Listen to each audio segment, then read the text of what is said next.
Well, it's Thursday, and nobody's really talking about the Thunderbolts because it's just a concept nobody wanted to begin with. Florence Pugh, is her name actually Pooh? I guess it is. I'm sorry. I'm a 5-year-old at heart sometimes, and it happens. I apologize to my viewership here. Anyway, being Black Widow and leading a team was just not a leading movie win to begin with. I don't know who came up with this. It's also nothing to do with the Thunderbolts. I loved the Thunderbolts comic growing up. Leave a comment if you did too when it came out, and it was a bunch of villains who got together pretending to be heroes because all the heroes had disappeared, and they were using it to their own ends. And then they kind of changed towards the end and actually kind of became a little more heroic, and it was kind of neat. And then it compounded from there, and it changed quite a bit over the different iterations of it. But the original storyline was really, really good. And unfortunately, they're not doing that. This is literally just Marvel's attempt at the Suicide Squad, only not. And I actually got plot details leaked to me last week. I'm gonna spoil them all here today, guys.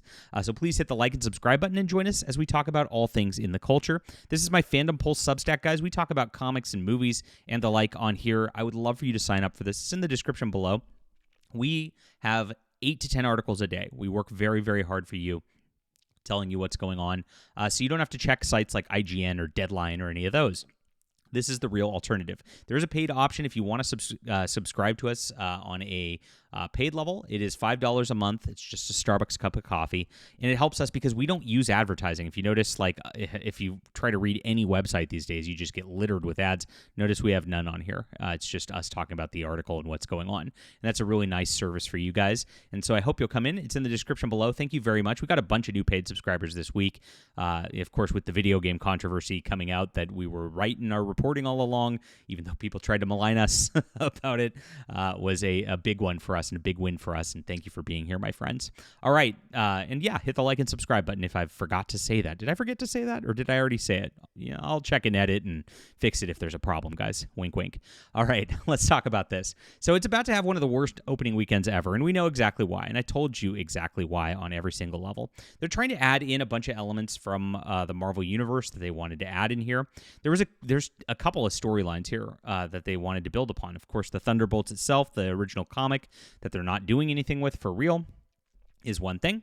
And then there was another comic called The Sentry in the early 2000s. And of course, The Sentry was like Marvel's answer to Superman, but it was a very different thing. There's this character Sentry, and he's got another dark side. It was like a half of his personality void, and they exist together as like a yin-yang situation. And Sentry made himself erased in memory to save people from all of it. It was a really poignant story. Unfortunately, following up on the concept, it didn't really work well because of that memory erasure element. It really just didn't have the same punch anymore. Now, in this iteration of it, like I said, I've had some people talk to me about screenings about this before, so I kind of know the plot here.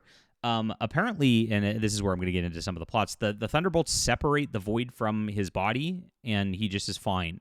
And there's some therapy, session in it where they have a 20-minute therapy session, with no action in this. It's I don't understand what they're thinking whatsoever. So this is one of those boardroom MCU movies where they just threw too many pots in there, got too many women writers, because that's why you'd have the therapy session stuff in there, and then caused a just gobbledygook mess that just came out the other end because they didn't know what to do with it. A lot like Captain America Brave New World just had. So that movie went through multiple iterations, multiple reshoots, had lots of problems to it because they had bad test screenings on it. This also had bad test screenings on it. And so that's what we're getting with this movie. On top of it, they don't even really have a big fight with the villain and defeat the villain. It's so what's the purpose of a superhero movie? Marvel's, they're going to blame it again. They're going to start winding these down, and they're going to go, it's superhero fatigue.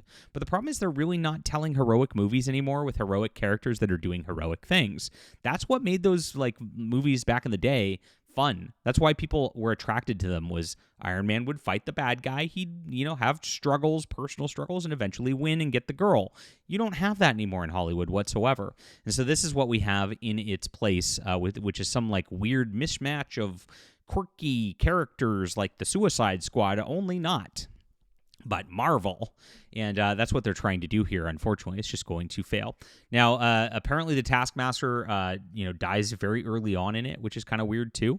and it's like a big letdown on that level. And here's the big kicker with the plot line that is the ultimate destruction on this, is that they actually become the new Avengers at the end of it, and they pay for that name and then get that bestowed upon them. So this is literally Marvel trying to replace the Avengers with a new Avengers sort of setup, and does not work very well whatsoever.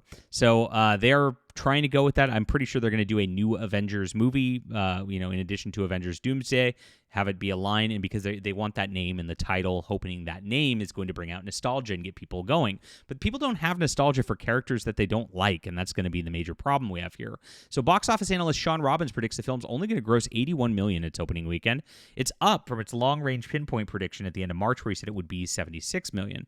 Now, Robbins projects the film's gross will be this. Other projections indicate it'll be less than $76 million. Other ones are out there, and they're saying it's between $160 to $175 million globally. And they're saying this is a big thing right here. Around 70 to 75 million is what they're expecting out of this. And it's because it's now May. It's because it's like we're getting that season and the like. So this would be the 8th worst performing MCU. It wouldn't be quite as bad as some. Of course, it would beat Black Widow, Ant-Man, Shang-Chi, Eternals, Captain America, the First Avenger, Ant-Man, Thor, before it all blew up, Incredible Hulk, and the Marvels. So this is the one with it. If you factoring in inflation, it will only be around Ant-Man and the Marvels, which are the worst two performing ones we've seen so far. So furthermore, the film's pre-sales are on pace with the Eternals, which just had $12 million in sales, which is not very good. So this is going to be another big loss for Marvels. Again, they've really shot their brand in the foot with this, like completely. It's been absolutely terrible from what we've seen. Captain America: Brave New World, released earlier this year, grossed only a total of $414 million, with an opening weekend of $88 million, which was larger than this. And it totally rode, and the only reason it did so and it worked was on that level, was even though it's a failure, was the name Captain America. That got butts in the seats to $88 million. This one, because it doesn't have that name, doesn't even have a character that people like in it, is now going to be a number of percentage points lower than that because of where they're at now. So Marvel's really shot itself in the foot. Like I said, people just have not cared. We even saw with Daredevil Born Again on Disney Plus that people did not tune in for that show. It was not high in the ratings. The ratings collapsed. People didn't even come back for that Netflix nostalgia. And I mean, the Netflix problem is, of course, they had too many shows that weren't as good as Daredevil that kind of muddied the waters there to begin with. But like everything on Disney Plus has just gotten people done with this stuff. There's no continuity that matters anymore. They are just going to replace the characters and try to just push their weird diversity angles every single time. And this story is a dud. Like I said, 20 minutes of a therapy session. They don't even defeat the villain. They've got they become the Avengers. This is not what people wanted out of this. It's very, very simple to see exactly what's going on here. So let's take a look at Rotten Tomatoes real quick and just see what they're saying about this movie real quick. Tomatoes and Thunderbolts. And we'll see what the media is trying to spin this at. 90% up front. They're saying it's great. I'm sure that's going to go well for them. Leave a comment down below with what you think about this. Hit the like and subscribe button, guys, and make sure to sign up for the Phantom Pulse Substack. That's in the description below. Crucial to get on here, guys, because we don't always get seen on the algorithm now. There's been massive changes made where they're trying to suppress people who are out there and, of course, calling out the mainstream media. That doesn't exist on Substack. It's a free speech platform. It's really good, and when you sign up, and you could sign up for the free version, and the free version gets almost all of our content, we can always stay in contact with you, which is way, way important. And if you want to support us, there's a way to do so as well. Thank you so much, guys. We'll be back soon.